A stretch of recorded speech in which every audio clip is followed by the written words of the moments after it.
திருவாவடுதுறையில் நடைபெற்ற தீமிதி திருவிழாவில் மதுரை மீனாட்சியம்மன் அலங்காரத்தில் திரௌபதி அம்மன் அருள் பாலித்தார்.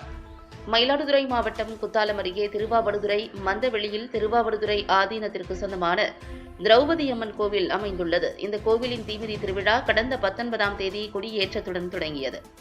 தொடர்ந்து பீஷ்மர் பிறப்பு, தர்மர் பிறப்பு, கிருஷ்ணர் பிறப்பு உள்ளிட்ட பல்வேறு மகாபாரத நாடகங்கள் நடைபெற்றன. அதனைத் தொடர்ந்து விழாவின் முக்கிய நிகழ்வான தீமிதி திருவிழா நடைபெற்றது. முன்னதாக கங்கணம் கட்டிக்கொண்டு விரதமிருந்த பக்தர்கள் திருவாவடுதுறை காவிரி ஆற்றங்கரையில் இருந்து சக்தி கரகமானது புறப்பட்டு மேளதாள வாத்தியங்கள் முழங்க முக்கிய வீதிகள் வழியாக கோவிலை வந்தடைந்தனர்.